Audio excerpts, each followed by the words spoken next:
सोलापुरात पद्मशाली समाजाचा रक्षाबंधन सण उत्साहात साजरा होतोय। पद्मशाली समाजाचे आराध्य दैवत असलेल्या श्री मार्कंडेय मुनींची भव्य रथयात्रा मिरवणूक शहरात निघाली आहे। सोलापुरात रक्षाबंधनाच्या निमित्ताने पद्मशाली समाजात विशेष उत्साहाचे वातावरण असते। समाजाचे आराध्य दैवत असलेले श्री मार्कंडेय मुनी यांच्या भव्य रथयात्रा मिरवणुकीचे आयोजन करण्यात येते। या रथयात्रेची 100 वर्षांची परंपरा आहे। ढोल ताशांच्या गजरात, भगवे पताके आणि पारंपरिक पोशाखात महिला पुरुष मिरवणुकीत सहभागी झालेत। यावेळी वारकरी संप्रदाय हा सामील झालाय। यावेळी वारकरी संप्रदायातील गोल आणि उभे रिंगण सोहळा आयोजित करण्यात आला। मिरवणुकीत विविध सांस्कृतिक झांज पथके, नृत्य पथके आणि सजवलेले रथ लक्षवेधी ठरलेत। श्री मार्कंडेय मुनींचा रथ फुलांच्या सजावटीत नटलेला होता, ज्यावर भाविकांनी फुलांची मुक्त उधळण केली।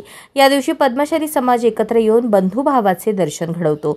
रथयात्रेत लहान मुलांपासून ते ज्येष्ठ नागरिकांपर्यंत सर्वांचा आवर्जून सहभाग लक्षणीय होता। शहरातील विविध मंडळे या मिरवणुकीत उत्साहाने सामील झालीत। मिरवणूक मार्गावर भाविकांनी दर्शन घेऊन श्री मार्कंडेय मुनी महाराज की जय अशा जयघोषणांनी वातावरण दुमदुमले। रक्षाबंधनाचा दिवस पद्मशाली समाजासाठी श्रद्धा आणि ऐक्याचा सोहळा ठरलाय।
मी मनापासून शुभेच्छा देतो।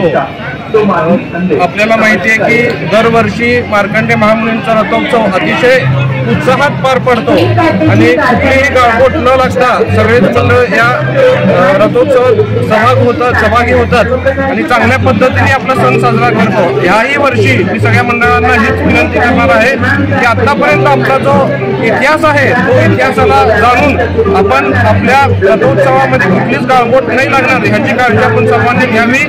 मी मार्कंडेय मुनींच्या चरणी हीच प्रार्थना करतो की सर्वांच्या आयुष्यात सुख, समृद्धी, ऐश्वर्य हे वाढत जावं आणि ज्यांच्या जे काही इच्छा आकांक्षा असतील ते पूर्ण होत हीच मार्कंडेय चरणी प्रार्थना करतो।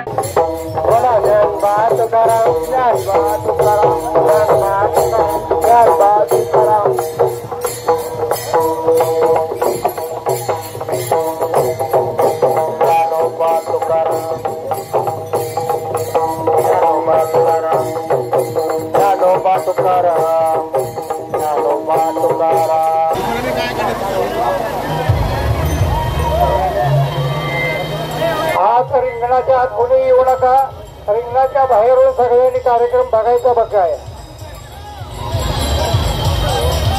चला टाळवाजा, ज्ञानोबा तुकाराम, ज्ञानोबा तुकाराम।